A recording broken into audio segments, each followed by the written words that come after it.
Krishna. Can you hear this?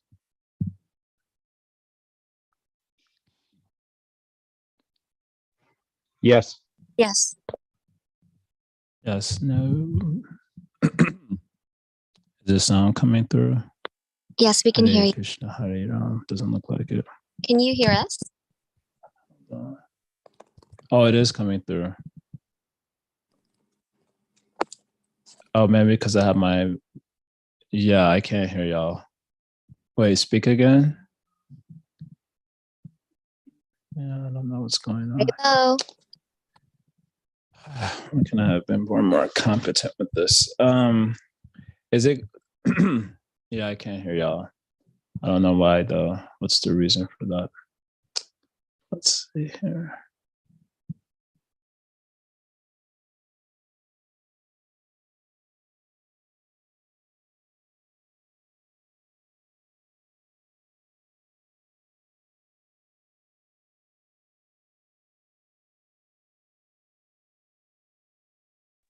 All around. All right. I'll have to come back to that later. Good morning. Pull this up. Vandeham Sri Guru Shri Yuttapada Kamalam Shri Gurun Vaishnavam Shri Rupa Sagrajaitam Sahagana Raghunathan Vitam Tam Sajivam Sadvaitam Savadutam Parijana Saritam Krishna Chaitanya Devam Shri Radha Krishna Padam Sahagana Lalita Shri Vishakan Vitamscha Madeka Bandho Matsangen Maguro Man Mahadana Manistaraka Madbhagya Marananda Namostute.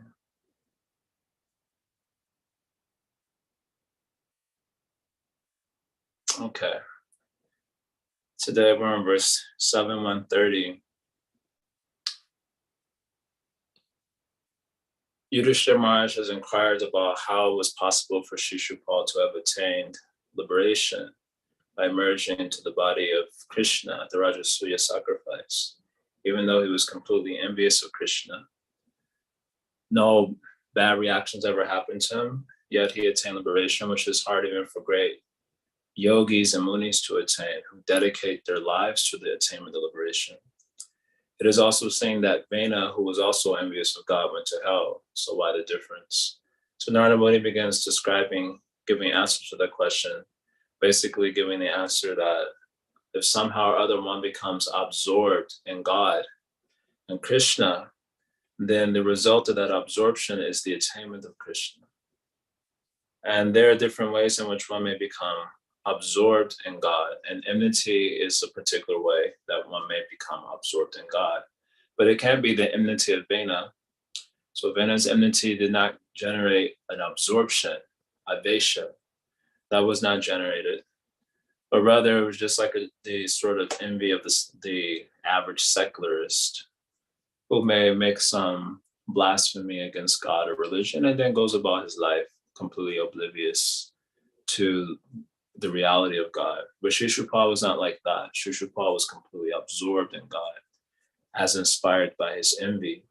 So the result of that avesha, mana avesh, the result of that is the destruction of the fault of blasphemy. And from that destruction, the subsequent attainment of liberation. So the point is somehow or other one should try to become absorbed in reality and God.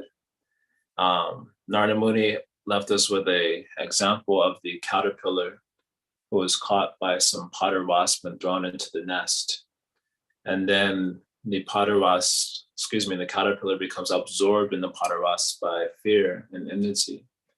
And as a result of that absorption, he becomes a potter wasp. We described that. So in the same way, someone becomes absorbed in God, and they become like God.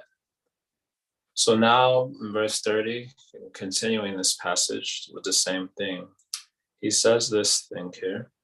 Kama dvesha bhaya sneha yata bhaktiyeshware mana. Aveshya tadagham hitva bhavas takatam gataha. So this is Prabhupada's translation. Many persons have attained liberation simply by thinking of Krishna with great attention and giving up sinful activities. This great attention may be due to lust desires, inimical, fears, fear, affection, or devotional service. I shall now explain how one receives Krishna's mercy simply by concentrating one's mind upon him. Narada Muni previously had told that he thought that the absorption generated from the feeling awareness, even like enmity, was superior to his Vaidhi Bhakti. So he says this thing here, Yata Bhaktya Ishvare Mana Avesh. So the word yata means just as. So bhaktya means through devotion. Bhaktya means the instrumental case, through the instrument of devotion. So just as through devotion, Ishvare mana avesha. Just as through devotion, one obtains mana avesha, absorption in Ishvara or God. So bhaktya here is a reference to Vaidhi Bhakti. So Vaidhi Bhakti means a bhakti that is characterized by devotional movement, characterized by following vidhis and scriptures. Because scripture is telling, I am doing. This is called Vaidhi Bhakti. So we discussed a couple of times already in this passage that the whole purpose of the vidhis is to generate the mana avesha mentioned in this verse. So mana avesha means mental absorption, a mind that is absorbed in Bhagavan. That is the essence of all the vidhis. Smartavya satatam Vishnu, vismartavya najatuche, saravidi nishedashura. What is that? That the saravidi nishedashura, all the vidhis and the nishedas, nisheda means prohibitions mentioned in scriptures. They are all the servants, kinkara, of one rule and one prohibition. The one rule is to always remember Krishna, and the one prohibition is to never forget him. So this is the essence of following vidhis. So the whole purpose of vidhis is to generate that absorption or that samadhi. That is the purpose of vidhis. If one is doing vidhi bhakti, but they're not getting the mana avesha, that just means they have a lot more advancement to be made, or that they're doing something wrong, that such avesha is not being generated. It takes a long time to generate that absorption by vidhis, because vidhis means there is no natural raga or no natural dvesha. When there's a natural raga or a natural dvesha, then you become absorbed. Just like the atheists, for example, like Shishupal, or even these secular atheists sometimes, they become so envious of a particular religion that all they want to do is fight with them. So by the natural hatred, they become a little bit absorbed in that. In their waking life and their sleeping life, they're thinking about that. So when there's no natural raga or avesha, then the mind has freedom to roam elsewhere.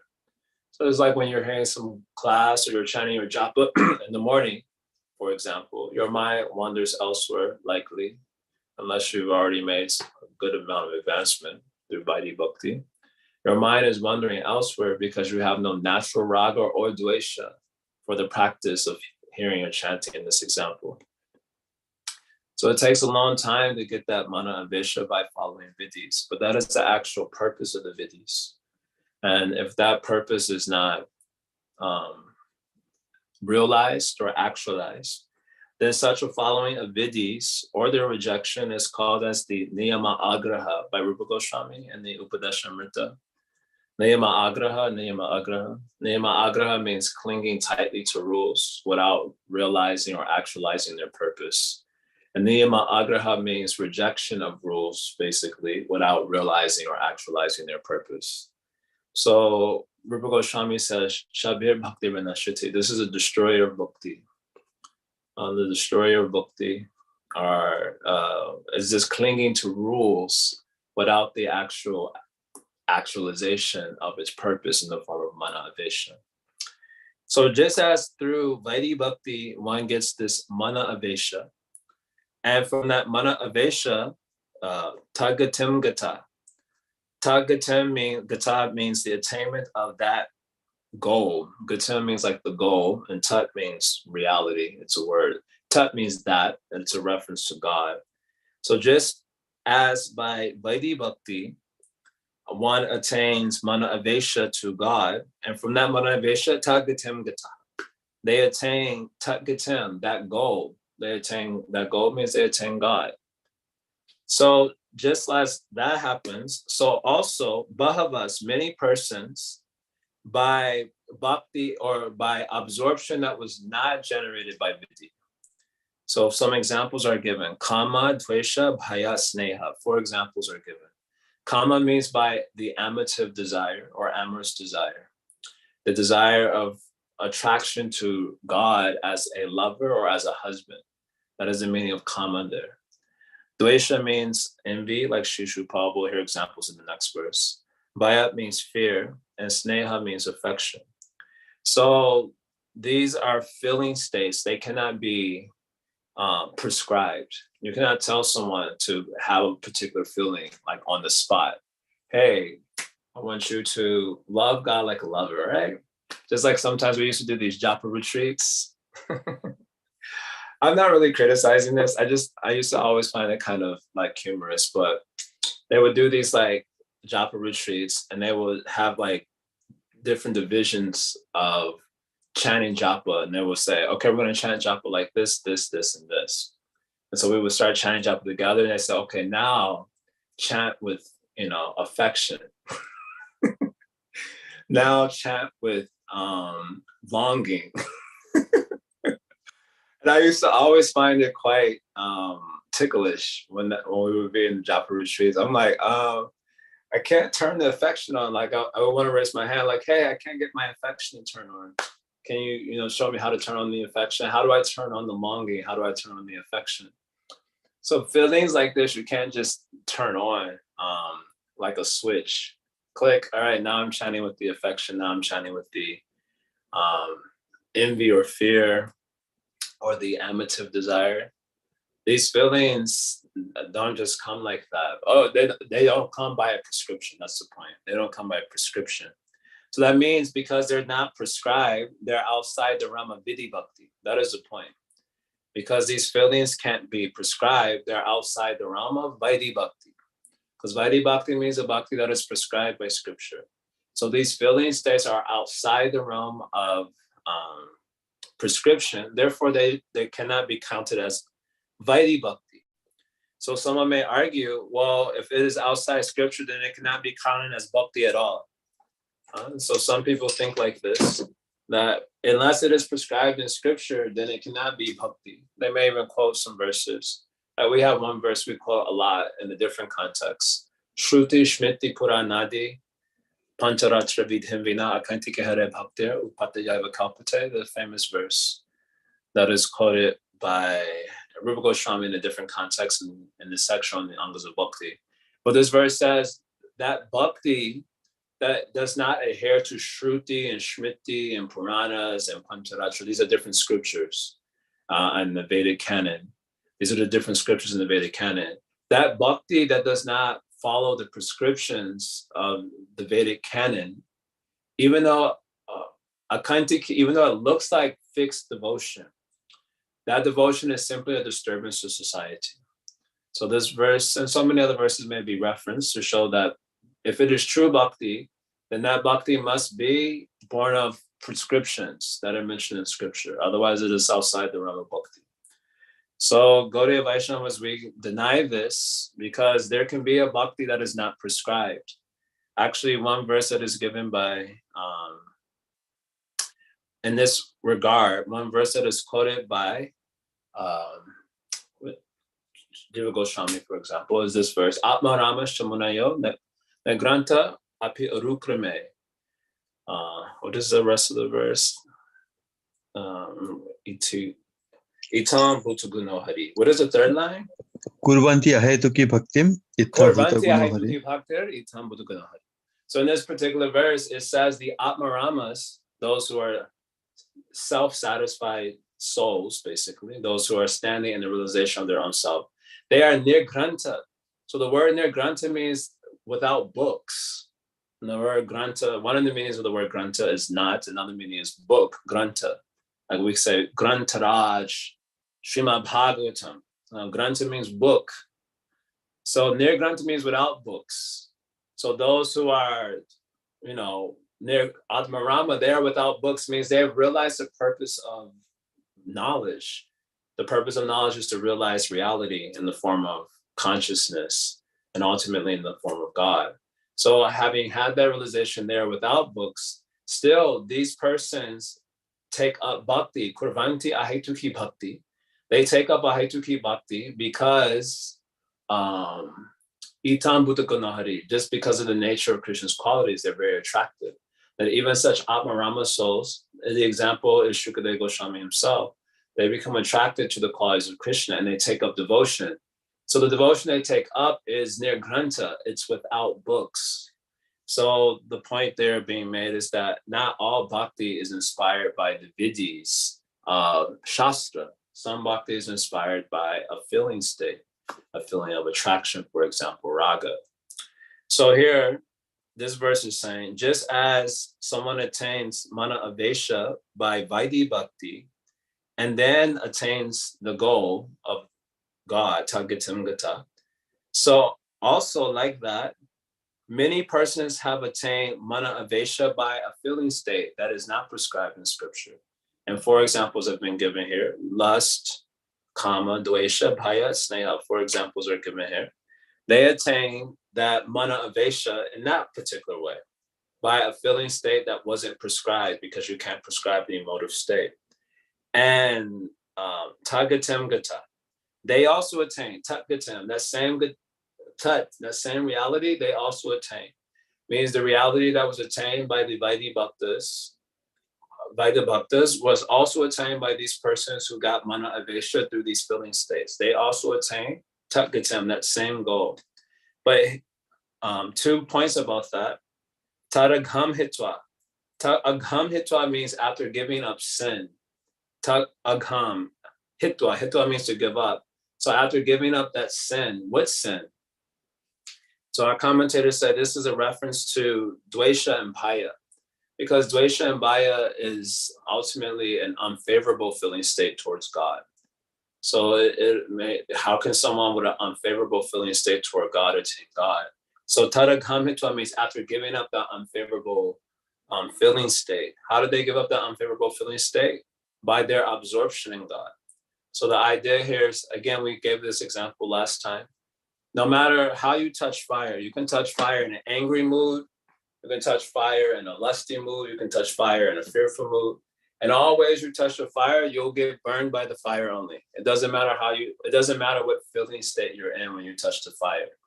So in a similar way, God, like fire, no matter how you become absorbed in him, that God who is like fire will burn.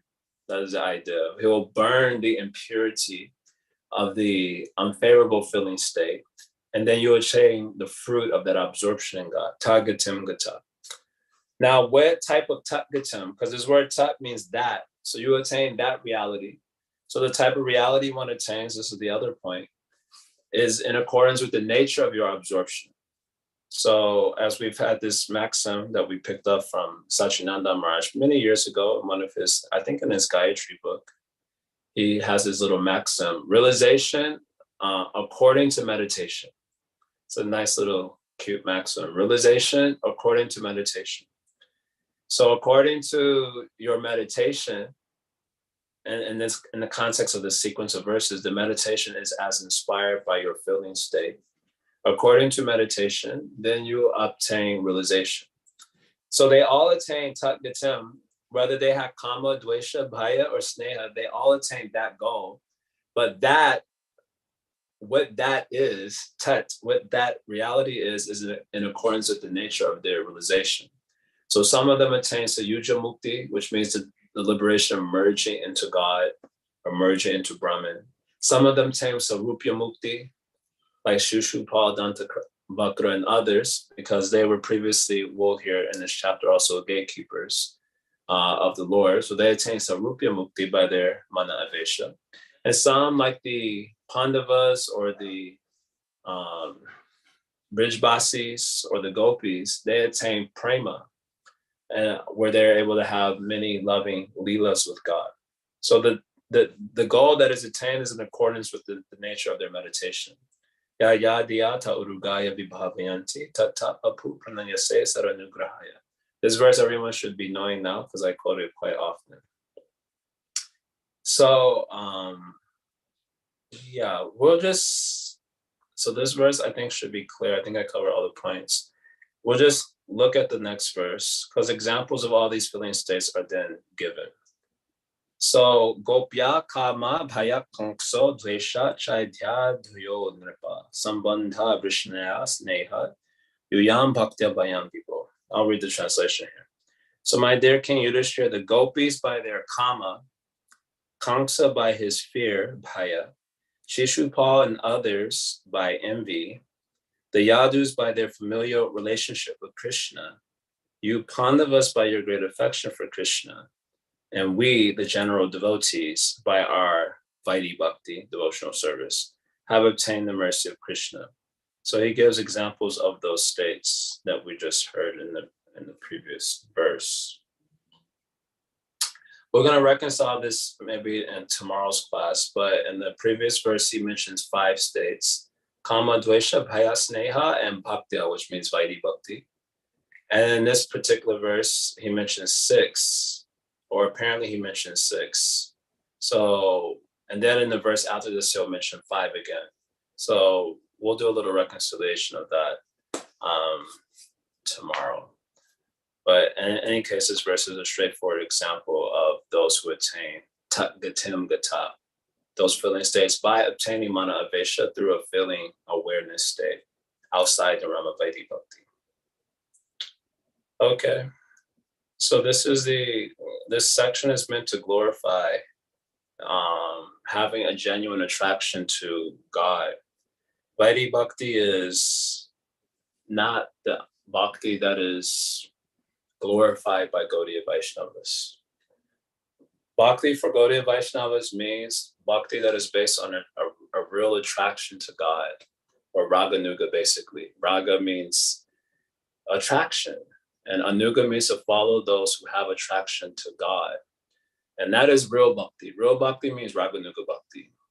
And the bhakti, Vaidhi Bhakti is only meant, and really as far as Gaudiya is concerned, Vaidhi Bhakti is more like a preparation of the container, right? We're getting ourselves, we're preparing ourselves as a container for hopefully being graced with genuine attraction.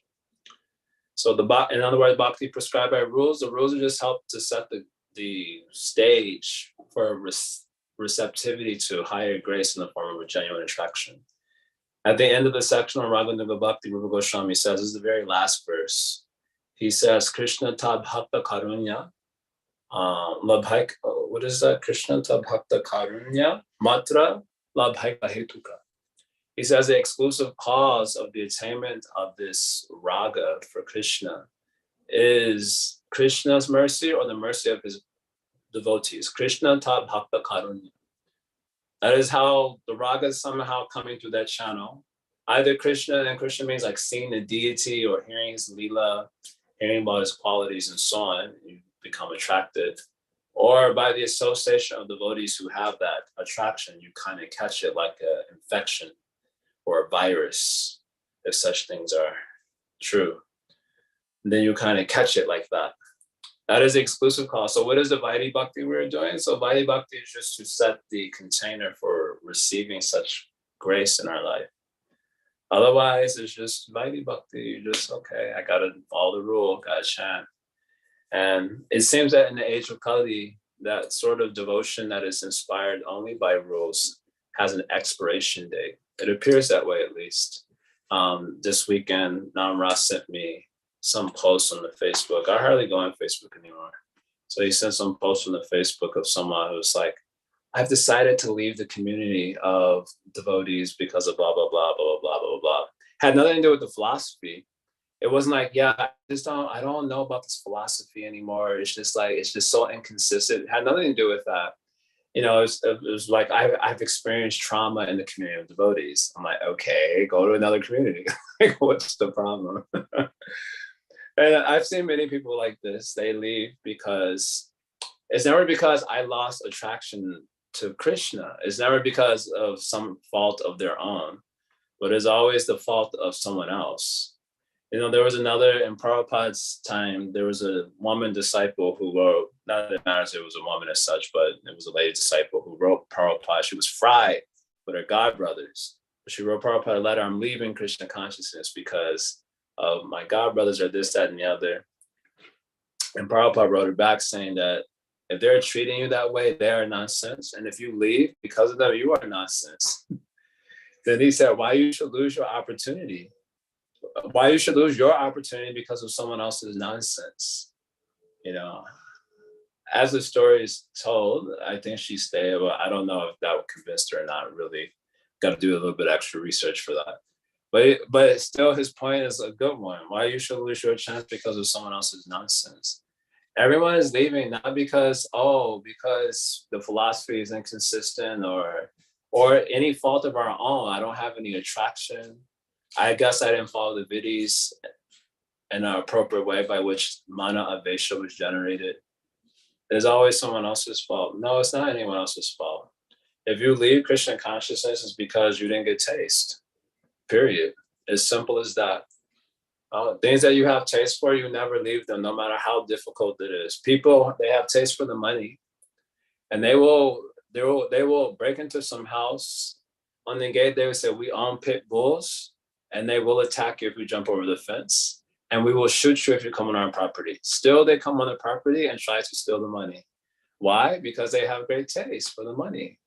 It doesn't matter. Even some threat is coming that we will kill you on the spot. Still, they take the chance for getting the money because they have great taste. They have great greed for that money. So they take the risk. So if you have some real taste for something, you can't just leave it like that. It's not possible. The reason you leave is because you have no taste. That is actually the reason. And because you don't want to face that truth, then you say, oh, it is this one's fault, that one's fault, the other one's fault, this thing, that thing, the environment, this situation. No, just say you don't have taste. It's okay. We understand. We also don't have taste. We're just sticking around. Why are you sticking around? Oh, we have nowhere else to go. So either your bhakti will have expiration date. It seems like this in the age of Kali. That either you get taste, otherwise you bhakti has expiration date. Or the other result is that you'll stick around, but you'll be like an empty shell. Somehow your body is there like devotee, but inside nothing. So both states sound very terrible. I think I prefer leaving than being an empty shell walking around like the undead. Hare Krishna, Hare Krishna. I don't know if that's preferable to just falling down, suffering like anything, and then coming back like, oh, this material world sucks. Let me just do devotion to God. In any case, so this is real bhakti for the tradition. Real bhakti means genuine attraction, movement based on that attraction. So we'll stop here. We'll continue the passage next. Oh, it's already 9. Dang. Anyone wants to say anything? There should be some arrow on the mic icon. That's what I thought too.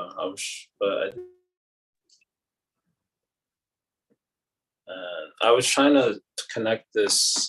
I got this USB thing to connect to the iPad, and I was hoping it would connect to the mic that I have, this fancy $200 plus USB mic that I got like a year ago.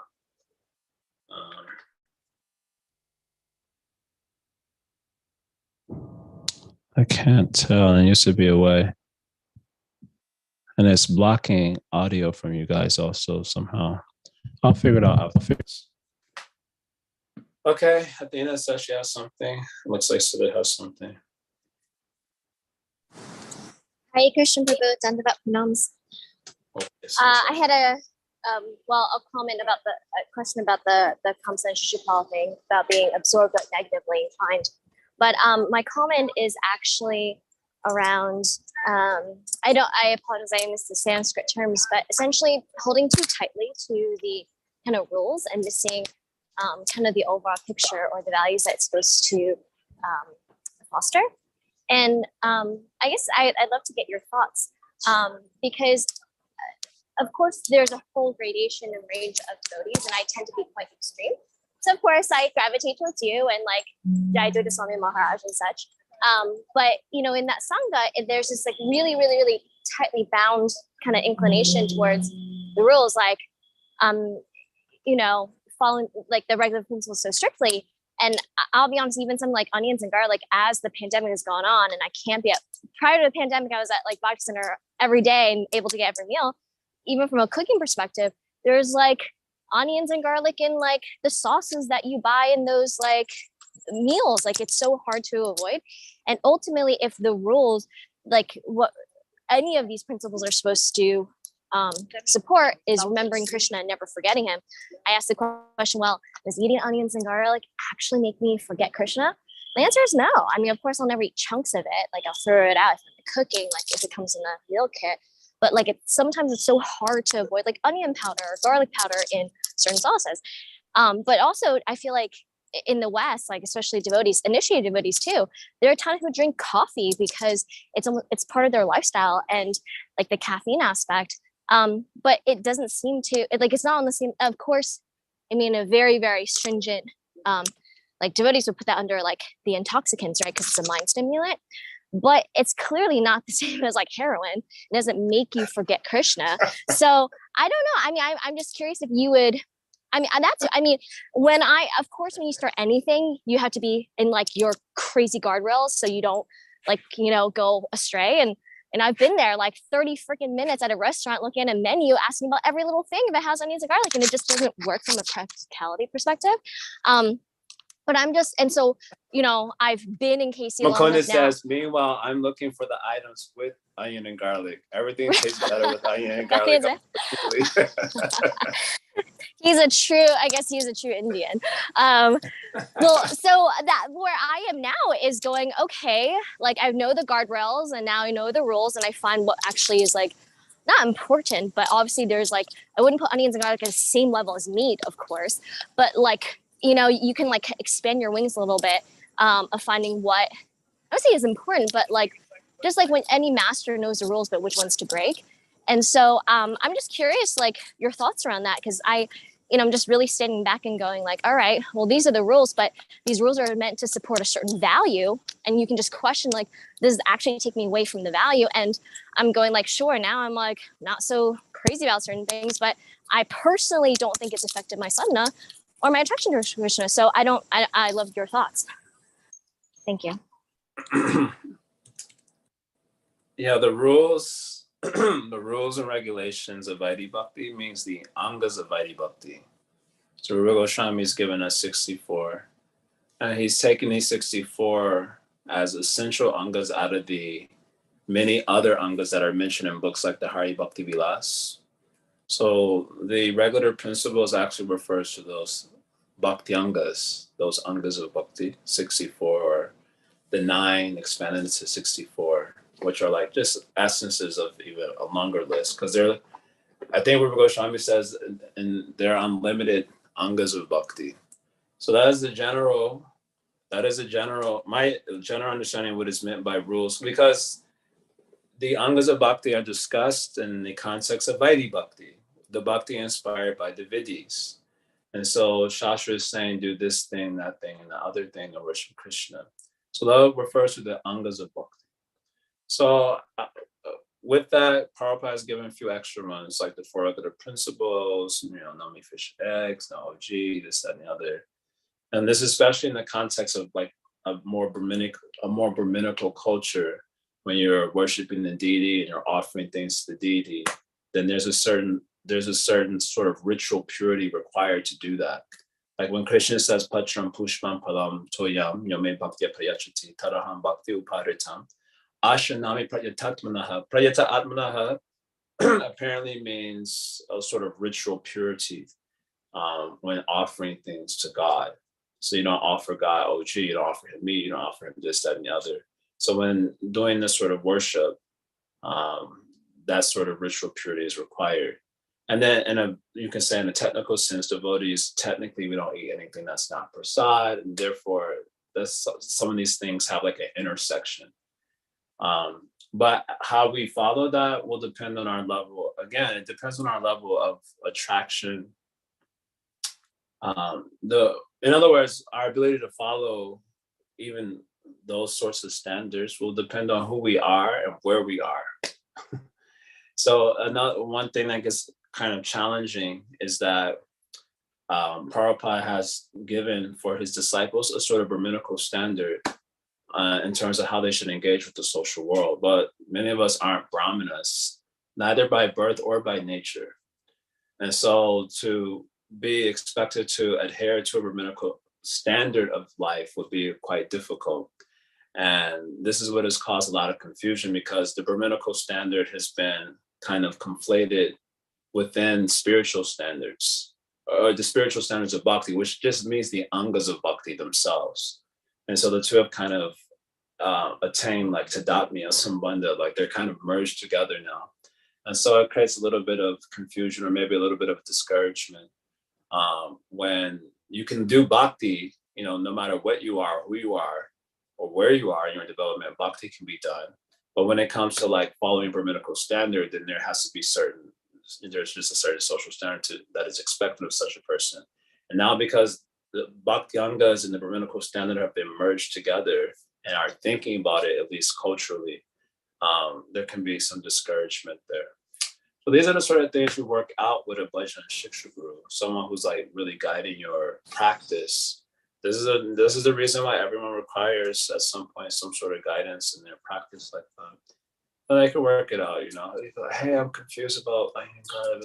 Then the Guru can tell, you don't worry about that. You only worry about chanting this japa and hearing these classes.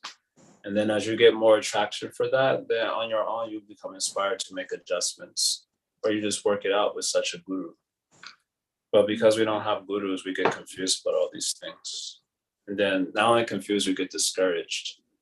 And then we're just like, I don't know.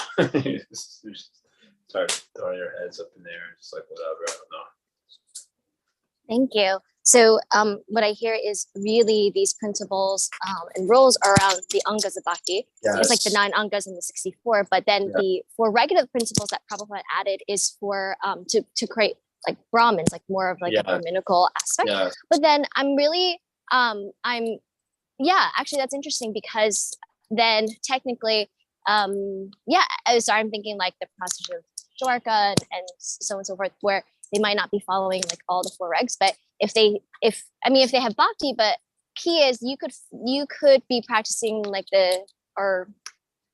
doing aspects of like the 64 limbs, and that is truly Vaidya bhakti, and you would be considered a devotee, and you don't actually have to follow the 4 regulative principles per se, because if you're not right. So, but then I'm curious, in the first canto, where Parikshit Maharaj is giving shelter to Kali, and he talks about where he could reside, and kind of in like gold, right? And so in one sense, it sounded like these 4 regulative principles were actually like principles of morality that were set, not just by Prabhupada, but actually in Shastra, per the story, like in the first canto. So then can you clarify that? Because when I had asked like what's like the evidence for these 4 regulative principles, it was pointing to the first canto where Parikshit Maharaj is actually saying like these are where Kali. So the 4 regulative principles are related to the bowl of dharma. That's how Prabhupada said he has come up with these 4. So the pure white bowl of dharma, his 4 legs represent satya, tapa, daya, and what's the other one? Tapas. Did I say that already? Satya, truth, tapas, daya, and what's the other one I'm missing? Cleanliness, shocha. So these 4 pillars are represented negatively as the 4 regulative principles. So Prabhupada says, no gambling erodes at the satya principle. He says illicit sex erodes the shocha principle. He says meat eating erodes the daya principle. And intoxication erodes the tapas principle. So that's how we hear that these 4 regulative principles are derived. And so if you don't follow those 4 regulative principles, you're probably floating around somewhere in the realm of adharma. Still, someone who is doing adharma, someone who is a vikarmi means someone who does adharma. Someone who's a vikarmi can be a bhakta also. So this is the very bewildering thing about how we think of religiosity. We want to think that a devotee means someone who is perfectly good. But actually also a dharmi, a vikarmi can also be a bhakta. He can be one who is robbing people, also can be a bhakta. Now, what type of bhakti is, that is another tattva. So there's a whole nother section. You could say another tattva, just like we have Bhagavat tattva, Bhakti tattva. So there's a Vaishnav tattva or Bhakti tattva there. An analysis is given by that from Jiva Goswami also in his Bhakti Sandarbha, which has 3 prakaranas or sections. So one section he is dedicated to Bhakti tattva only. So what type of devotee that person is another question. But that such a person could be a devotee, that is not denied. So that's why I said it's still a conflation of the 2 worlds, sort of the social and the spiritual. And yeah, so obviously for preaching to the world, and Jiva Goswami is also making this point, then the one who is ideal in his moral behavior, one who is ideal in his social behavior will be more effective. And I don't think he doesn't use the word preaching there, but he says one should do satsang with those who are having good moral character. So it was important for Prabhupada for spreading his movement to create people who are also of good moral character, and not just people who are doing bhakti, but also doing nonsense. And so in that, you preach the principles by which people can become socially and morally authorized, modified, nice, good. Still, even if you are not good, you can be a bhakti, you can do bhakti. And you don't make advancement in bhakti by being morally outstanding. Morally outstanding persons can still be karmi. All the karmis that you hear about in Shastra are morally outstanding for the most part. They're morally outstanding, but they're not bhaktas. So they continue in samsara also. So one does not advance in bhakti by being morally outstanding. One advances in bhakti by doing the angas of bhakti. So those are the regular principles of devotion that are meant to help us advance our devotion and come to the point of absorption in God, mana avesha, as we've been discussing in this class. Thank you so much. That was an amazing explanation. So yes, to say so you have a point here, but wouldn't you argue that bhakti will purify? Absolutely. So that is the other point, that purity is not the prerequisite for applying bhakti, but it's the sequel to the application of bhakti. So as you do bhakti under good guidance and you make advancement, then in its own way you develop all the good qualities. That is also told. So when and how that developed, it depends on the sort of shelter you're under, the sort of guidance that you're getting, et cetera, et cetera. But it is a sequel to the application of bhakti and not the prerequisite. Although devotees, the way we kind of articulated it, it sometimes sounds like unless you're having moral purity, then you can't really practice in a good way. But no, practice just means doing the angas with bhakti, then more purity can come as its natural consequence. So it's a contradiction that one can be a dharmic and a devotee. No, it's the other way. You can be both. Although a dharmic means in the social sense. Although if you are a devotee, then and you can say that the true dharma is being performed, the dharma of the soul. But in a social sense, he may be a dharmic or vikarmi. But he is also a bhakta because he worships Krishna.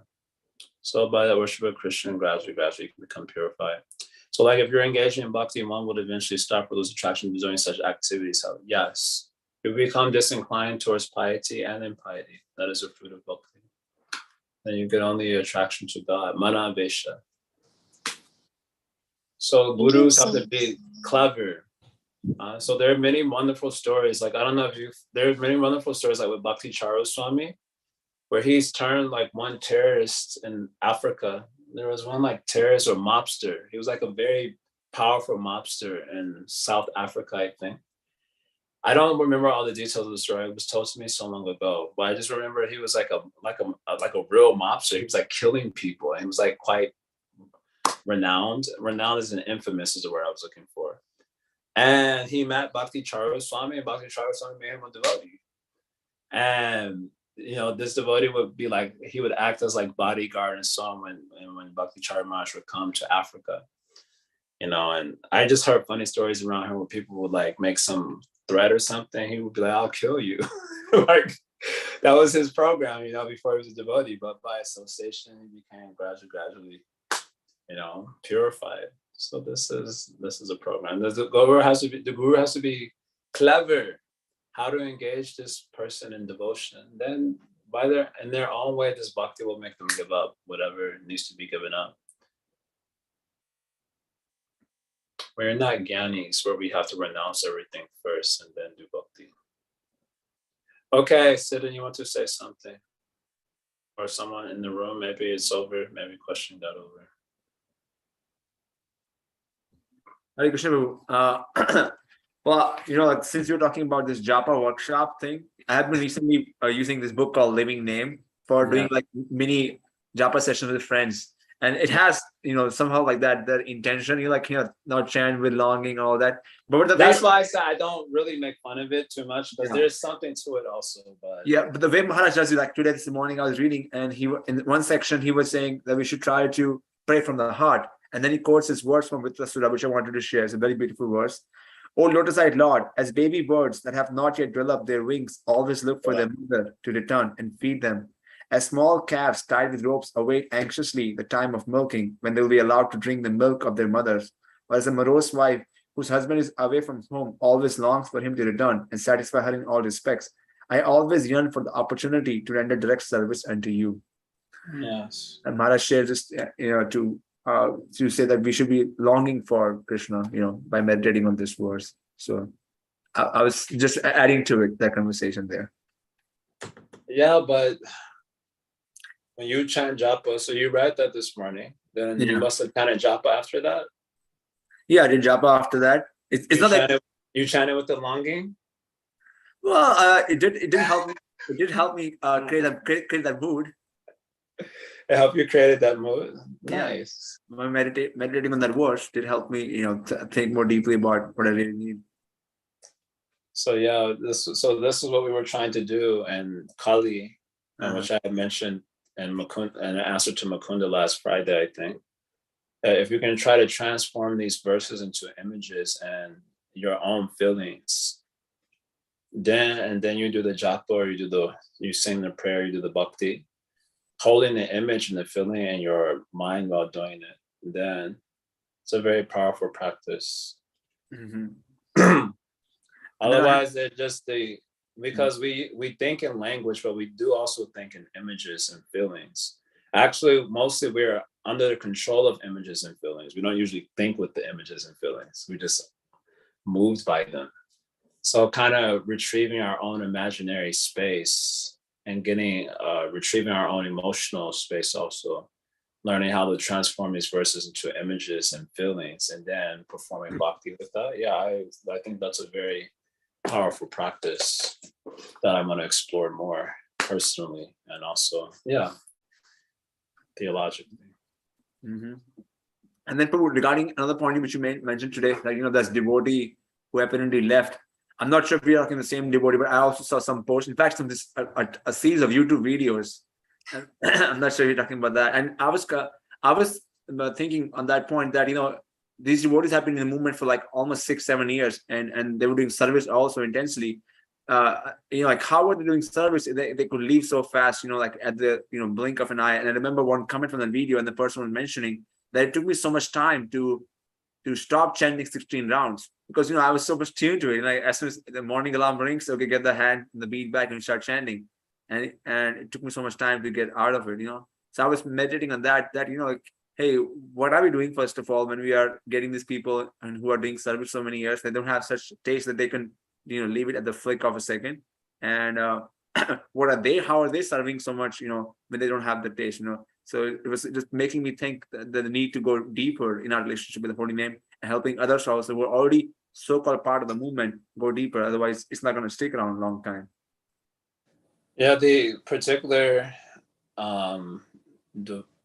devotee that I'm talking about, whose post was sent to me, they were also an academic who very much drank the Kool-Aid of the academy, in terms of the leftist politics that is promoted in the academy today.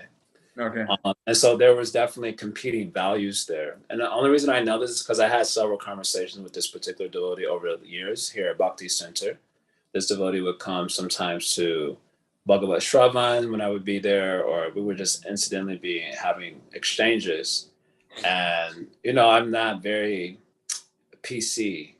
So I was often viewed as like saying problematic things. And so we would sometimes have discussion about that, or some debate, some argument, friendly argument, nothing like rigorous, because I don't like yell or argue or anything like that. So that means, so part of it is competing values. You do a little satsanga and a little satsanga also, then it creates incoherence because you have competing values that are operating in the psyche and creating a schism. So that there's an element of that. There's also an element the way people can, the concepts that they're receiving. Really people get faith from sadhu sangha. It doesn't come from scripture directly. Adhal shraddha, right? In the beginning, there's sadhu sangha, and the sort of sangha they get will determine the nature of their faith, the nature of their turning toward God. And in my observation, devotees are not always attentive to see that people are carrying, let's say, quote unquote, true conceptions as given by Gaudiya Sampradaya. They're more like, at least this has been a trend in recent times, of promoting psychology as a form of spirituality. It's very popular now. Instead of just presenting psychology as psychology, they're presenting psychology as bhakti. So you see all these quotes coming up about if you can do this and that other thing with your mind, and that itself is bhakti. So people come with these sort of concepts that, service in general is bhakti. So if I distribute food, that is bhakti. If I'm nice to people, that is bhakti. If I have good qualities, if someone has good qualities, that is bhakti. And because they're not really hearing Gaudiya Vaishnava Siddhanta, they're hearing some general image, and it's connected somehow to Krishna. And so it is at best something like Aropa Siddha Bhakti. What this word Aropa means superimposition. It is not actually bhakti, but some imposition is thrown out. It is bhakti because somehow Krishna came in the periphery somewhere. And so now it's becoming bhakti. This is my personal observation. Is to take it or leave it with a grain of salt, but I'm noticing in the Vaishnava Mondo, the Vaishnava Sangha, this psychology becoming very popular now. It is like the religion of the age now. Everyone is some sort of life coach, some sort of psychologist, some sort of master. And the bhaktas are also taking advantage of that. They're also becoming these sort of psychological gurus. And they're less concerned with giving siddhanta of the tradition. I saw here many times in Bhakti Center over the years where we would have a certain type of demographic of person who would become a devotee. And I always had my doubts that they were devotees because I was like, I don't know. They don't look like they have faith in Bhagavatam. So what sort of devotion could be there? I would have doubt. But they would be chanting 16 rounds, some of them. And then they would come to a class with Jaya Dvaita Maharaj. Jaya Dvaita Maharaj is a straight shooter. Boom, boom, boom, boom, boom. And they would become very disturbed. I remember one time Prahladananda Maharaj came here at Bhakti Center, and he was giving a Prahladananda Maharaj class. It's like a very 1970s style class, just cutting up materialism, being very heavy. And only people laughing in the class was Vasudev and myself. We were laughing hysterically. Literally everyone else in the audience was completely deadpan. And you can see they were like very disturbed. Like the leaders, everyone that was there, they were like disturbed. And only Vasudev and I, we were sitting in the back of the time. I'll never forget it because we were laughing because we're kind of old school devotees. So we were like laughing, we're like, yeah, Maharaj, good point, Maharaj, yeah. Everyone else completely looking upset. And why they were looking like that, because they don't know Shastra. They don't know Vaishnava Siddhanta. So they think that they're being nice and so on is the equivalent of Vaishnavism. And that is not to say that to be a Vaishnava is to be a jerk, and devotees could do a little bit better perhaps in our PR work and how we relate to the outer world. At the same time, it is also to make clear that being nice isn't the same as devotion. If you go to McDonald's, the lady at the cash register is going to be nice to you. That's not bhakti. She's selling you meat and all other sorts of nonsense. She has some misconception. So in this way, after some time, what happens is that the absence of bhakti is exposed by life's hardships, the lack of taste, the lack of true conception of Siddhanta, combined with just life difficulties. And that combination leads to, okay, I don't think this is the community for me anymore. That's what happens. That's the natural result. I don't think anyone who has true understanding of Siddhanta could ever leave. They may leave ISKCON or leave Gaudiya Math or leave this Sangha, that Sangha, but they can't become non-devotee. That is impossible. I believe that to be truly impossible. You can't get out so easily. Maybe if you do the aparat, then you'll lose a little taste, but you'll still be a devotee. Only if you do some real heinous thing, then you might lose your attraction to bhakti also because of the offense. But I think that is in more extraordinary cases when you're like killing Vaishnavas. Getting a little bit out of hand there. So this is my personal observation over the years, especially what I was talking about was a devotee here. Well, she wasn't part of the community per se, but I have many interactions with this devotee over the years, and I see it here in Bhakti Center quite a bit. So that is my thoughts on that. Thank you, Prabhu. I appreciate it. Okay, we can pause here for the day. We'll continue tomorrow. Oh, this is something. So is it okay? Prabhu, Hare Krishna, I can just mention to you now if you have a minute. Okay. Yeah. Yes. Yeah, Yes. Prabhu, I was just asking you that if you have little time today, can you please find out if you still have the answer sheets to my and my sister's Bhakti Shastri exams that we posted you, like I think 2019. Do you still have them saved somewhere, like the answer sheets? I know your smile is already giving me an answer. 2019. Okay, let us see. We posted you like using FedEx. So yes, I remember, but I don't know if I have the package anymore. I have to look. There's only a couple of places I can find. Okay, so we'll stop here. Tat Sat. Srila Prabhupada Ki Jai. Go Pramanandi Hari Hari Bo.